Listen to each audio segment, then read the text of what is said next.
Northern Ireland will not be left behind. David Davison pushed to break Brexit d.eadlock. Claims that the province would remain tied to Brussels and the EU single market and customs union when the rest of the UK leaves were a falsehood, the Brexit Secretary declared. But he triggered concern among some Tory MPs by signalling that the UK could agree to follow similar standards to the EU on food safety, animal welfare and employment rights in order to keep the border open between Northern Ireland and the Irish Republic. His promise came as Theresa May continued her diplomatic effort to agree a deal on key issues with EU negotiators to allow the stuttering talks on Britain's future relationship with the bloc to progress. The Prime Minister was understood to be in intense talks with Arlene Foster, leader of Northern Ireland's Democratic Unionist Party, to try to persuade her that the proposed border deal will not lead to the fracturing of the UK. Mr. Davis also sought to ease concerns about Northern Ireland's future. The suggestion that we might depart the European Union but leave one part of the United Kingdom behind, still inside the single market and customs union, that is emphatically not something that the UK government is considering, he said. He hit out at Scottish First Minister Nicola Sturgeon, her Welsh counterpart Carwyn Jones and London Mayor Sadiq Khan for seeking border deals of their own, saying, "They're making a foolish mistake. No UK government would allow such a thing, let alone a Conservative and Unionist one." Officials insisted Mrs. May's border plan did not mean that Britain would remain under the sway of Brussels regulations after Brexit. The UK would only agree to maintain regulatory standards in alignment with the EU.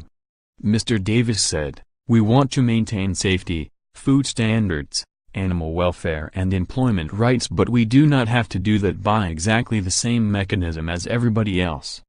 That is what regulatory alignment means." In the Commons, senior Tory backbencher Jacob Rees-Mogg said that keeping the whole UK together and allowing regulatory divergence after Brexit were indelible red lines. And later Mr. Rees-Mogg criticized the use of the phrase regulatory alignment. "I think it is a dubious form of words. Regulatory freedom is one of the key advantages of Brexit," the MP told the Daily Express. Former Tory Cabinet Minister Ian Duncan Smith urged Mrs. May to quit the talks if the EU failed to change its approach. He said the Prime Minister should tell the EU, "You need to change this price and back off now or we get on with other arrangements." Mrs. May yesterday insisted a lot of progress was being made ahead of a crunchy EU summit next week that will determine whether talks can move on to the key issue of trade. Meeting her Spanish counterpart Mariano Rajoy in Downing Street, the Prime Minister also pledged, "I know in everything we do we want to ensure, particularly, that we recognize the needs of Spanish citizens here in the UK, and UK citizens living in Spain." She is expected to return to Brussels as early as tomorrow to resume the talks with European Commission President Jean-Claude Juncker, which broke up on Monday after Mrs. Foster intervened to reject the proposed terms for a deal on the Northern Ireland border.